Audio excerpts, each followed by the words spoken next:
What's up, family? Welcome back to the Stop Sinking Show, where we go from struggle to flow.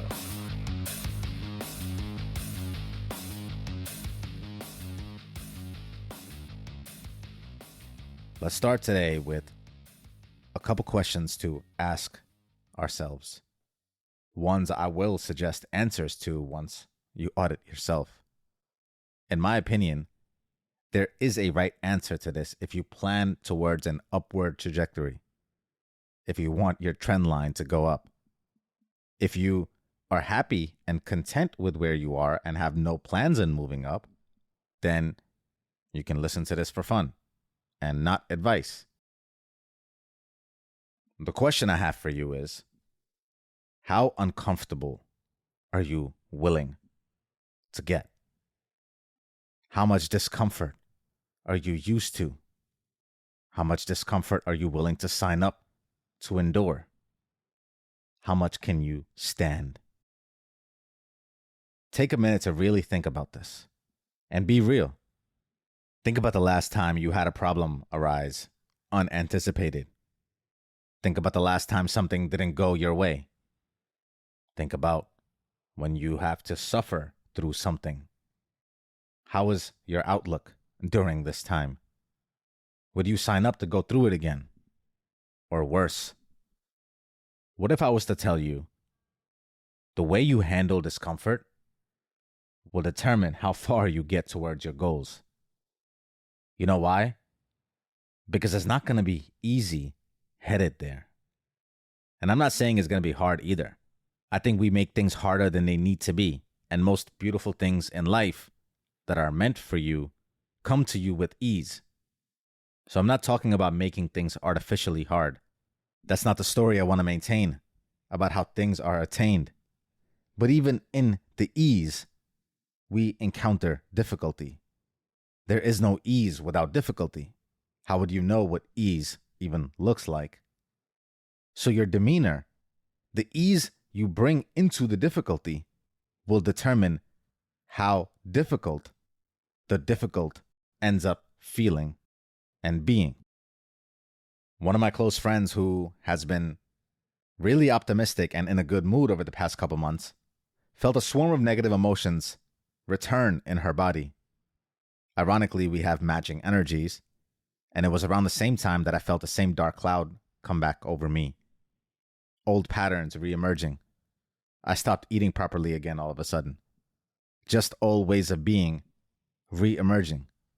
Self-sabotage. Temperature being set to what is most familiar. And mostly because every step forward into discomfort and new territory makes the consciousness inside of us that struggles upwards cling back to what is most comfortable. It avoids discomfort. And when things are too good, even when things are too comfortable, in the objective sense of life improving, that outward comfort might be contradictory to the comfort your internal temperature recognizes. Its comfort is only in the familiar. Anything outside of it is uncomfortable, even if it's actually better. Even if it's overall heading in a more comfortable direction in your life, it's going to feel uncomfortable getting there for the part of you that doesn't recognize it. It's like stretching beyond yourself, like a tug on your current identity. It will not feel comfortable, even if it is growing you. That growth comes with growing pains. Again, requiring you to get comfortable with the uncomfortable, to be able to dwell in the discomfort without dwelling on it. The problem with our psyche is that it's always in an anticipatory state. It's always trying to predict negative consequences in the environment to keep itself safe. This is ancient programming, not something that's wrong with you. Our survival depends on being able to point out the thing that is wrong and doesn't fit so that we can be protected against it. This shows up in detecting danger in places, people, and things. So just out of basic nature, we avoid the heightened, anxious feeling that discomfort presents us with, because it resembles all the danger that we are pre-programmed to avoid. Only problem with that is, without nuance, it will broad brushstroke block out all of your blessings and avenues of growth. Because growth and discomfort are coupled together. So while on the path, it's hard to distinguish, hard to tell apart whether you are on the upward path or spiraling downwards. On the path, they might feel the same. In your body, the alarms will go off the same. And we have to use more than just our ancient limbic brain to make sense of whether the actions we are taking are in the positive direction or not, regardless of how it actually feels. Even growth will feel like a problem to solve. Pursuing anything meaningful will feel foreign. And so, if you are scared away at the first sign of problems, if you just live in the anticipation of the next shoe to drop, if discomfort scares you away, I want to tell you, it will drop. Problems will come up. Discomfort will come knocking at your door. You will only be problem-free on your deathbed, and even that is not guaranteed if you leave a bunch of problems for other people to solve. Problems are perennial, season after season. Episode 41 and 71 share more of my thoughts on the nature of problems. My only hope today is to get you to accept them as such so that we can actually get to the growing and moving forward. If something happened to you 1,000 times in your life, you have to get to a place where you no longer register it as a spike in emotion.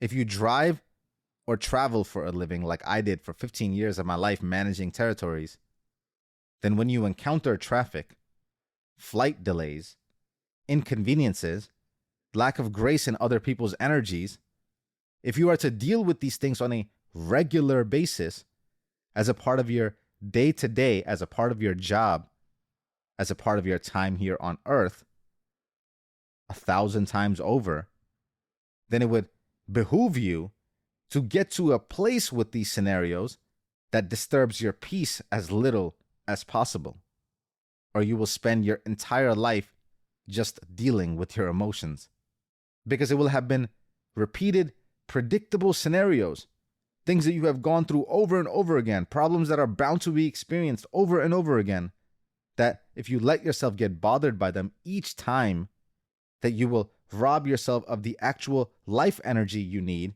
to actually do anything productive.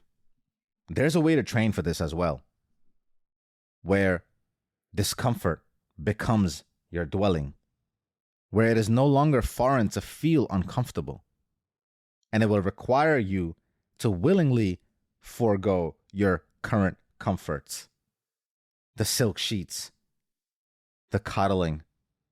It requires you to master all sensations of the body. Hunger, thirst, fatigue. Fatigue makes cowards of us all, makes all of us run away and seek refuge.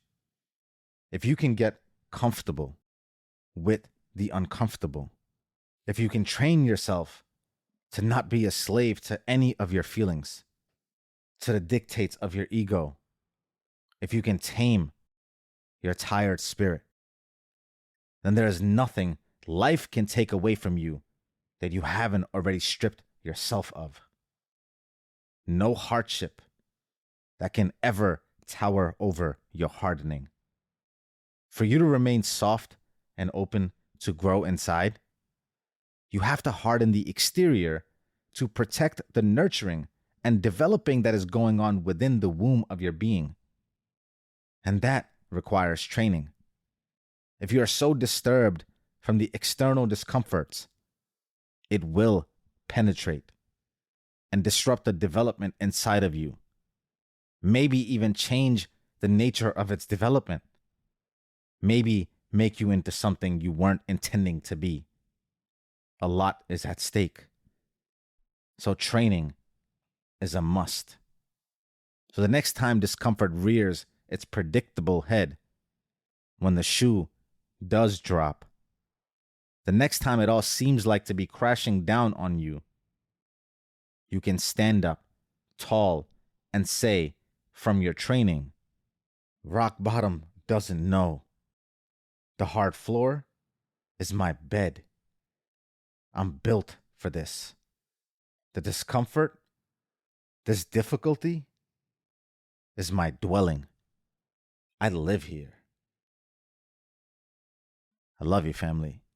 Stay true always. I see you on the next show.